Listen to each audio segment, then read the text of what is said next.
Cinema హీరోలు, రాజకీయ నాయకులకు అభిమానులు, అనుచరులు ఉండడం సర్వసాధారణం.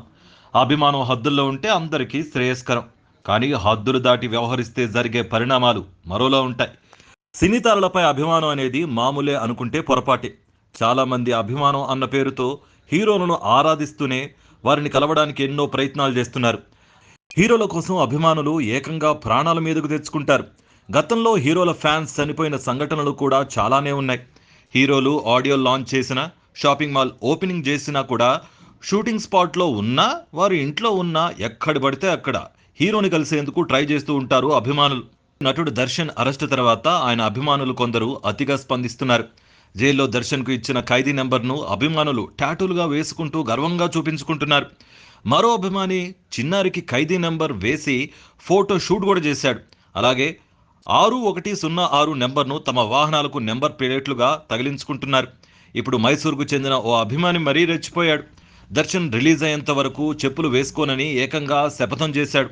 అలాగే తమ హీరో విడుదలైతే దేవునికి కానుకలు సమర్పిస్తామని ప్రకటించాడు.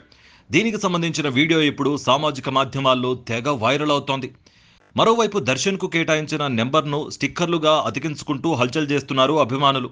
అలా అత్యుత్సాహం చూపిన ఓ ఆటో డ్రైవర్కు పోలీసులు గట్టిగా బుద్ధి చెప్పారు. వివరాల్లోకి వెళితే జగదీష్ అలియాస్ జగ్గా అనే ఆటో డ్రైవర్ ప్రమాదకరంగా ఆటోను నడిపాడు. ట్రాఫిక్ ఉన్న రోడ్లపై ఆటో వీలింగ్ చేశాడు.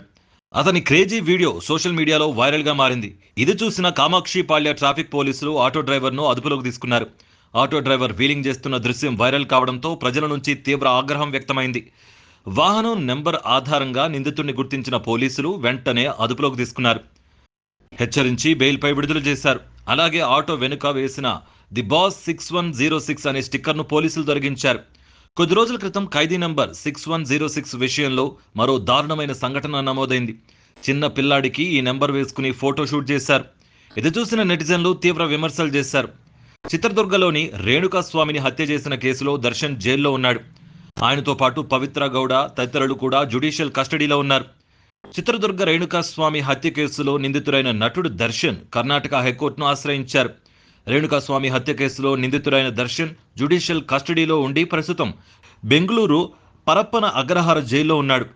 జూన్ 11 మంగళవారం నాడు దర్శన్ను అరెస్ట్ చేశారు పోలీసులు. విచారణ అనంతరం కోర్టు అతన్ని జ్యుడిషియల్ కస్టడీకి పంపింది. ఆ తర్వాత దర్శన్ జ్యుడిషియల్ కస్టడీని జూలై 18 వరకు పొడిగించారు.